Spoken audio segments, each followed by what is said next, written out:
জান্নাতের রয়েছে 8টা দরজা, মিনহা বাবুন ইউসাম্মা আর-রাইয়ান। 8টা দরজার মধ্যে স্পেশাল একটা দরজা আছে, ওই দরজার নাম হলো রাইয়ান।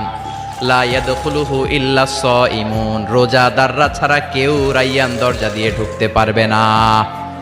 আবার বিশ্বনবী বললেন, মান দাখালাহা লাম ইয়াজমা আবাদা, একবার রাইয়ান দরজা দিয়ে যে ঢুকবে চিরকালের জন্য তার গলার তৃষ্ণা মিটিয়ে দিবে কে? সিয়াম যারা পালন করবে তাদের জন্য আল্লাহ তাআলা এই দরজা দিয়ে ঢোকার পারমিশন দিবে। যেহেতু সারাদিন অল দ্য ডে লং সে তৃষ্ণার্ত ছিল, আল্লাহর ভয়ে কিছুই পান করে নাই, এজন্য রাইয়ান দরজা দিয়ে ঢোকার সুযোগ সে পাবে, আর একবার ঢুকলে তার গলায় আর তৃষ্ণা থাকবে না।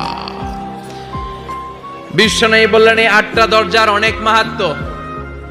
সাহাবাদেরকে নিয়ে জান্নাতের দরজার বর্ণনা দিয়ে বিশ্বনবী বললেন, তোমাদের মধ্যে এমন একজন সাহাবা আছে, জান্নাতের প্রতিটা দরজা ওই সাহাবাকে ডেকে ডেকে বলবে, আপনি আমার দরজা দিয়ে জান্নাতে ঢুকেন। প্রতিটা দরজা চাইবে সেজন্য ওই দরজা দিয়ে ঢুকে। সাহাবারা বললেন, ইয়া রাসূলুল্লাহ, ইয়া হাবিবাল্লাহ, কে সেই সাহাবী?